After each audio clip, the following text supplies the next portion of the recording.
I can say I'm representing the opposition side of Zimbabwean politics, because our Zimbabwean politics, as usual, is divided into two: the ruling party and the oppositions. As oppositions, we have got a duty to play in our country. The Kudirajecha ideology means to destroy the ZANU-PF Zimbabwe and build the opposition Zimbabwe. But in reality, Zimbabwe is one country. So it's impossible now to destroy the ZANU-PF Zimbabwe and build the opposition Zimbabwe. The only way is to build the one Zimbabwe. How do we build the one Zimbabwe? Opposition parties have got different manifestos that can't be implemented because they are not in power. So if I've got my manifesto, another party has got a manifesto, we should bring it to the ruling party so that they implement. We need to work together. Let's not help the leadership to fail so that we can take over.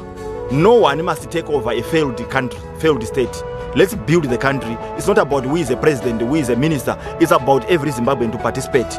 Therefore, the change we want in Zimbabwe is not only the replacement of ZANU-PF with the opposition. The change we want is to change from your individuality. As Tinashe, I should stop insulting leadership. As Zimbabwe, I should stop spreading the hate in my country. I should speak love, unity. And I should work with ZANU-PF without a problem. I should work with MDC without a problem. I should work with ZAP without a problem. We want to build one Zimbabwe.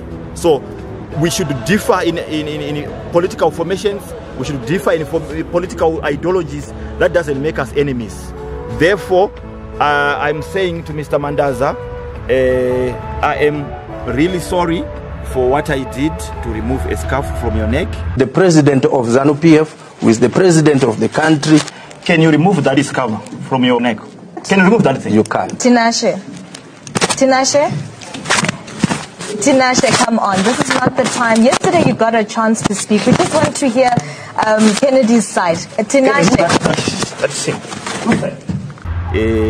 Where I thought I'm playing a hero, where I was playing Spider-Man. I'm sorry for that. I need to be a true Zimbabwean, where my parents, my ancestors must be proud of me. Thank you. On behalf of ZANU-PF and indeed on my own behalf, I want to acknowledge the understanding that has now emerged from the leader of Ideal Zimbabwe. We accept the apology that he extended to me as an individual, which I think also goes as far as to ZANU-PF, the party whose scarf was removed from my neck. Then we believe that it was politics. Mr. Tinashe at that time did not have the kind of orientation that he has now. But given that he has this orientation that seeks to bring Zimbabweans together, we accept that and would want to urge all other Zimbabweans to have the same spirit that in politics we do not hate one another, we do not scold one another.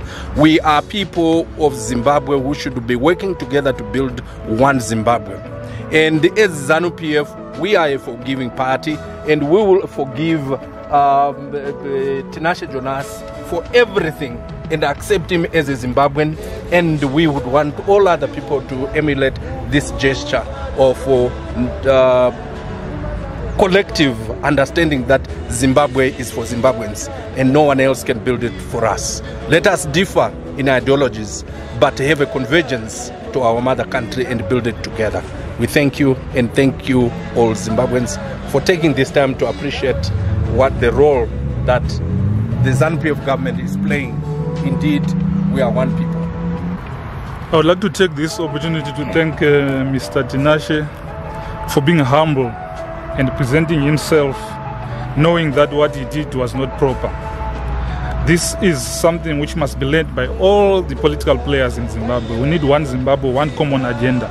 Our people have suffered for too long. We are 24, 25 years behind or backwards of other African countries. We can only build Zimbabwe when we work together. So what Mr. Jonas has done is something which is supposed to be emulated even by the major political players in Zimbabwe. Our president, Idi Mnangagwa, has said he's a listening president. Test that, go to him and tell the Zimbabweans that he has not listened to you. So this is a challenge to all other political parties that together we can build a big Zimbabwe. Together we can build a developed Zimbabwe, and together we can secure the future of our children. Thank you, Mr. Jonas, for coming. Thank you so much.